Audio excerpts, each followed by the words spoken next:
सफलता एक दिन में नहीं मिलेगी, लेकिन मेहनत करने वालों को एक दिन मिलती ज़रूर है। जय हिंद साथियों, स्वागत है आप सभी का आपके अपने यूट्यूब चैनल स्पाइरल दीपक में। साथियों, आज की क्लास में हम मध्य प्रदेश के पर्वत श्रेणियां पढ़ने वाले हैं। तो आइए हम क्लास की शुरुआत करते हैं, आगे बढ़ते हैं, देखते हैं मध्य प्रदेश में कौन कौन से पर्वत हैं। थोड़ा सा इसको जूम कर लेते हैं एक बार, तो देखते हैं मध्य प्रदेश के पर्वत। मध्य प्रदेश का अधिकतर भाग दक्कन पठार के अंतर्गत आता है। जो मध्य प्रदेश का अधिकतर भाग है वो कौन से पठार के अंतर्गत आता है? तो यह आता है दक्कन पठार के अंतर्गत आता है।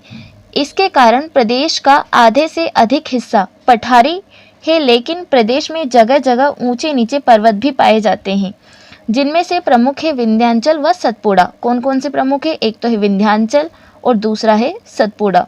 अब इसको हम पहले मैप में देख लेते हैं, उसके बाद हम देखेंगे नीचे एक एक पर्वत पर अलग अलग चर्चा करेंगे। तो मैप में देख लेते हैं।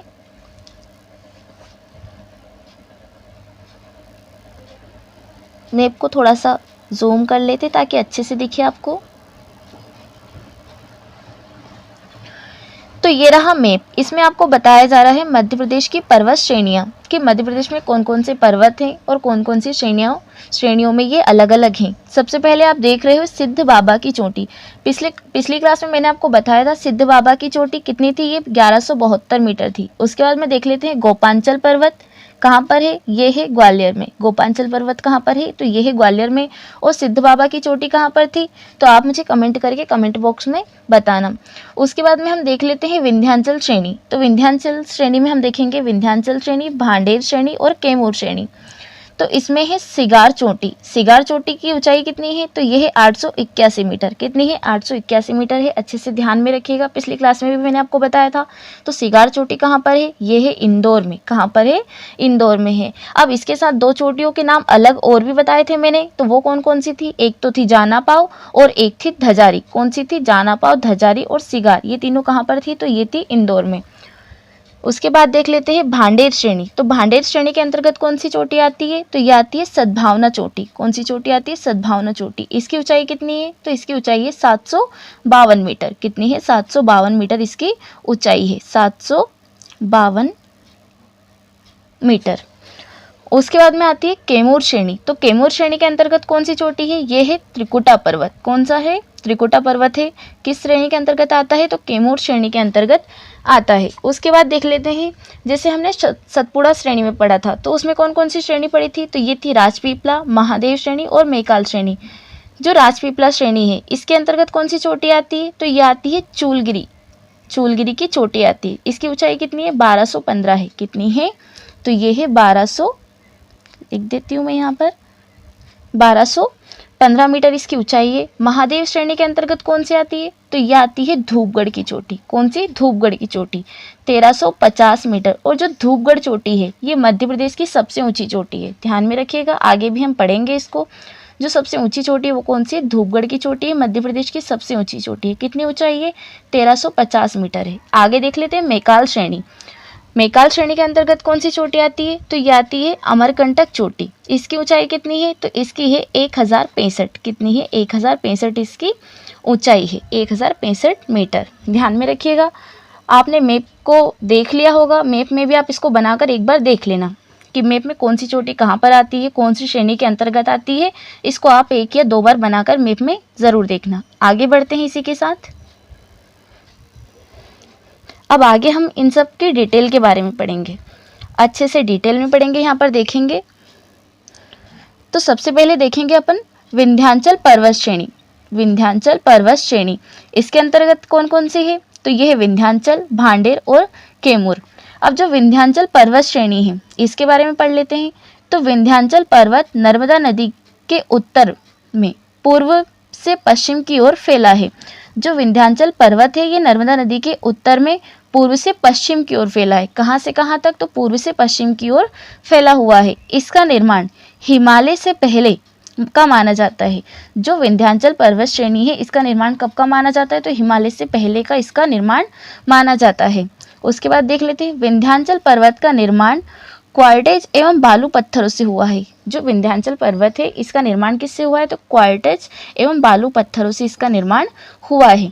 आगे देख लेते हैं, इससे निकलने वाली प्रमुख नदियां कौन कौन सी हैं, चंबल, सिंध, बेतवा और केन। कौन कौन सी नदियां हैं, चंबल है, सिंध है, बेतवा और केन प्रमुख नदियां हैं। आगे देखते हैं विंध्याचल, जो विंध्याचल पर्वत श्रेणी के अंतर्गत आता है विंध्याचल, इसको पढ़ लेते हैं। तो विंध्याचल यह पश्चिमी भाग है। कौन सा भाग है, पश्चिमी भाग है। अभी मैप में भी आपने देखा कौन सा भाग है, पश्चिमी भाग है। इसके अंतर्गत मांडू, असरफी पहाड़ी, वांचू पॉइंट, कांकरी बर्डी, सलकनपुर व भीमबेटका आते हैं। इसके अंतर्गत कौन कौन से आते हैं, तो इसके अंतर्गत आते हैं मांडू, असरफी पहाड़ी, वांचू पॉइंट, कांकरी बर्डी, सलकनपुर व भीमबेटका, ये सब भी आते हैं। ध्यान रखिएगा अच्छे से। अब भांडेर को देख लेते हैं। भांडेर यह विंध्याचल का मध्य भाग है। मैप में भी आपने देखा था। तो यह कौन सा भाग है, विंध्याचल का मध्य भाग है।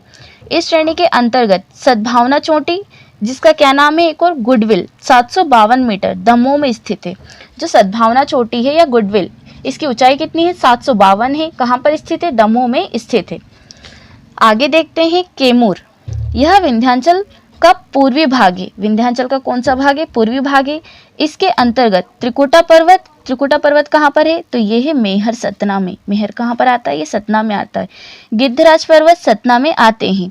एक तो मेहर पर्वत, मेहर में क्या आता है, त्रिकुटा पर्वत, और गिद्धराज पर्वत कहाँ पर आता है, तो ये सतना में आते हैं।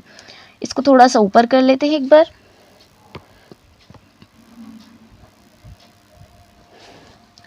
एक बार और देख लेते हैं। कैमूर यह विंध्याचल का पूर्वी भाग है। इसके अंतर्गत त्रिकुटा पर्वत मेहर में है, गिद्धराज पर्वत सतना में आते हैं। यह केन नदी का उद्गम स्थल है। केन नदी का उद्गम स्थल कहाँ पर है, तो यह है सतना में। वह कैमूर श्रेणी यमुना व सोन के मध्य जल विभाजक का कार्य करती है। कौन कार्य करती है, तो जो कैमूर श्रेणी है ये यमुना व सोन नदी के मध्य जल विभाजक का कार्य करती है। आगे देखते हैं, आगे पढ़ेंगे सतपुड़ा पर्वत श्रेणी। सतपुड़ा पर्वत श्रेणी कि इसके अंतर्गत कौन कौन से भाग आते हैं। तो हमने पिछले में जब पढ़ा था मध्य प्रदेश का भौतिक विभाजन, उसमें हमने देखा था राजपीपला, महादेव, मैकाल, ये सभी पढ़ा था। अब इनके हम डिटेल पढ़ेंगे। तो जो राजपीपला है इसमें देख लेते हैं सतपुड़ा पर्वत। पहले सतपुड़ा पर्वत के बारे में देख लेते हैं। सतपुड़ा पर्वत प्रदेश में इसका विस्तार नर्मदा सोन नदी के दक्षिण में विंध्याचल के समांतर है। जो इस सतपुड़ा पर्वत है इसका विस्तार कहाँ तक है, तो इसका विस्तार है नर्मदा सोन नदी के दक्षिण में विंध्याचल के समांतर है। इस पर्वत का निर्माण ग्रेनाइट एवं बेसाल्ट चट्टानों से हुआ है। जो यह पर्वत है सतपुड़ा पर्वत, इसका निर्माण किससे हुआ, तो इसका निर्माण हुआ है ग्रेनाइट एवं बेसाल्ट चट्टानों से इसका निर्माण हुआ है। अभी जो अपन ने ऊपर देखा विंध्याचल पर्वत, तो उसका निर्माण किससे हुआ, तो उसका निर्माण हुआ क्वार्टज और बालू रेत से। और जो सतपुड़ा पर्वत है इसका निर्माण किससे हुआ, तो इसका निर्माण हुआ ग्रेनाइट एवं बेसाल्ट की चट्टानों से। आगे देखते हैं, पश्चिम में यह राजपीपला की पहाड़ियों से शुरू होकर पूर्व में मैकाल तक फैला है। पश्चिम में राजपीपला से शुरू होकर, जो राजपीपला की पहाड़ियां हैं यहाँ से शुरू होकर पूर्व में मैकाल तक फैला हुआ है। और मध्य में क्या है, तो मध्य में महादेव है। आगे इनके बारे में डिटेल पढ़ेंगे हम, किन किन के बारे में, राजपीपला, महादेव और मैकाल के बारे में। आगे बढ़ते हैं, सबसे पहले देखेंगे राजपीपला। तो सबसे पहले क्या देखने वाले हैं हम, राजपीपला। राजपीपला के बारे में डिटेल में पढ़ेंगे। यह सतपुड़ा का पश्चिमी भाग है। यह सतपुड़ा का कौन सा भाग है, तो पश्चिमी भाग है, जिसका विस्तार गुजरात व मध्य प्रदेश में बुरहानपुर दर्रे तक है। कौन से दर्रे तक है, तो गुजरात और मध्य प्रदेश में बुरहानपुर दर्रे तक है। इस बात को अच्छे से नोट करना, हो सकता है एग्जाम में आ जाए।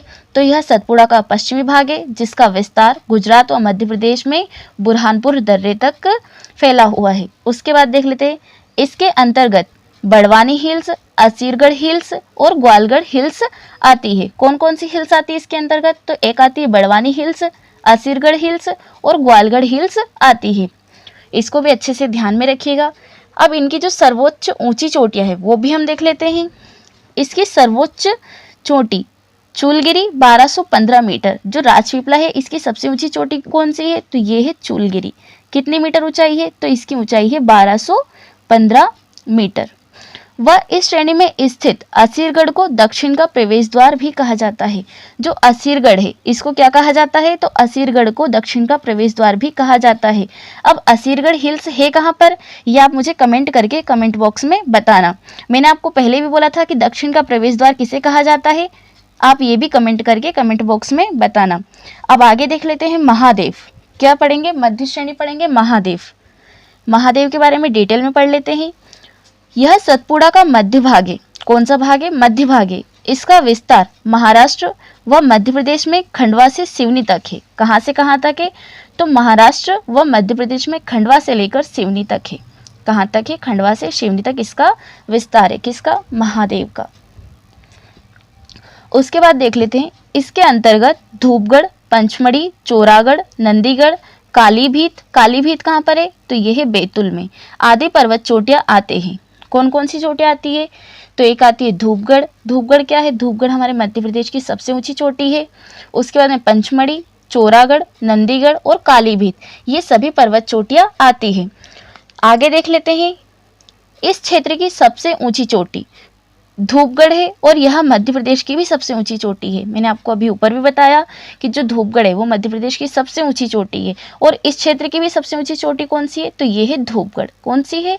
धूपगढ़ है। अच्छे से ध्यान में रखिएगा, कई बार एग्जाम में आपसे पूछा जाता है कि मध्य प्रदेश की सबसे ऊंची चोटी कौन सी है, तो वो है धूपगढ़। आगे हम मैकाल के बारे में पढ़ लेते हैं। मैकाल यह सतपुड़ा का पूर्वी भाग है। कौन सा भाग है? तो यह है पूर्वी भाग। इसका विस्तार मध्य प्रदेश में सिवनी से छत्तीसगढ़ तक है। कहाँ से कहाँ तक? तो सिवनी से लेकर छत्तीसगढ़ तक इसका विस्तार है। इसके अंतर्गत अमरकंटक, किरार घाटी और अचानक मार आते हैं। कौन कौन से क्षेत्र आते हैं? तो एक तो आता है अमरकंटक, किरार घाटी और अचानक मार, ये सभी इसके अंतर्गत आते हैं। मैकाल की सर्वोच्च चोटी अमरकंटक अनूपपुर में है। जो मैकाल की सर्वोच्च ऊंची चोटी कौन सी है? तो ये है अमरकंटक अनूपपुर में। अब जो अमरकंटक अनूपपुर है इससे कौन सी नदी निकलती है? तो ये आप कमेंट करके कमेंट बॉक्स में बताना। और आगे भी हम इनको पढ़ने वाले हैं। जब हम नदियां पढ़ेंगे तो हम देखेंगे कि अमरकंटक अनूपपुर से कौन सी नदी निकलती है। ठीक है, आगे बढ़ते हैं।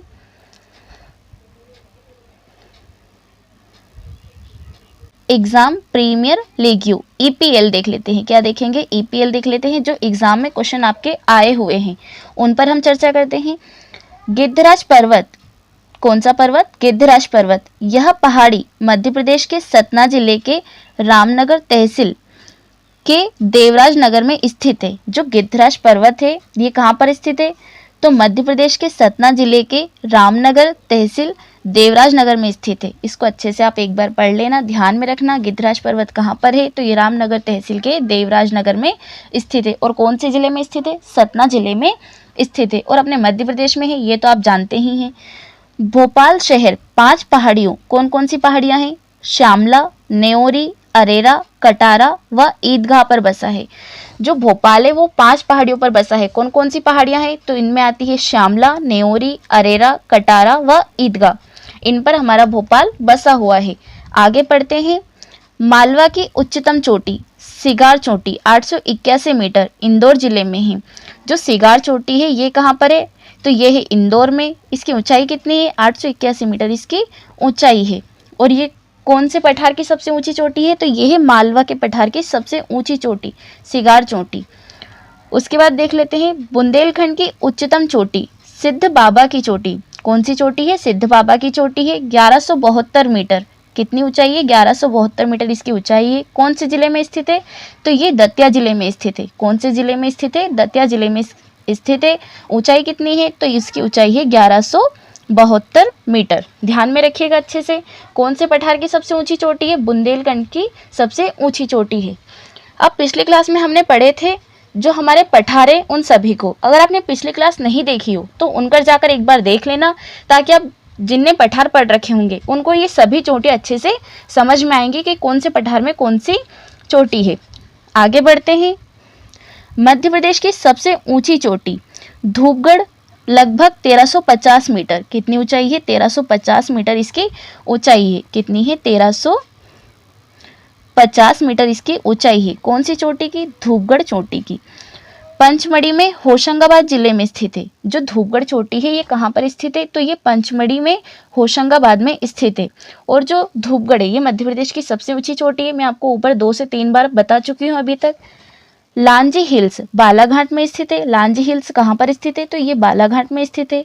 लमेटा हिल्स जबलपुर में स्थित है। लमेटा हिल्स कहाँ पर है, तो ये जबलपुर में है। गोपांचल पर्वत ग्वालियर में है। मैप में भी मैंने आपको बताया था कि गोपांचल पर्वत कहाँ पर है, तो यह ग्वालियर किले में स्थित है। मैकाल रेंज में सर्वाधिक खनिज मिलते हैं। जो मैकाल रेंज है इसमें सर्वाधिक खनिज मिलते हैं। अगर आपसे एग्जाम में क्वेश्चन पूछे कि जो मैकाल रेंज सबसे ज़्यादा खनिज कहाँ पर मिलते हैं, तो कहाँ पर मिलते हैं, मैकाल रेंज में मिलते हैं। त्रिकुटा पर्वत मेहर पर शारदा माता का मंदिर है। त्रिकुटा पर्वत कहाँ पर है, तो यह है मेहर में। मेहर कहाँ पर आता है, सतना में आता है। इस पर कौन सा मंदिर स्थित है, तो इस पर शारदा माता का मंदिर स्थित है। इसको आईएमपी करके लिख लेना या अच्छे से नोट में लिख लेना। वेरी वेरी आईएमपी है, बहुत बार एग्जाम में पूछा जाता है कि त्रिकुटा पर्वत मेहर पर कौन सा मंदिर है, तो कौन सा मंदिर है, शारदा माता का मंदिर स्थित है।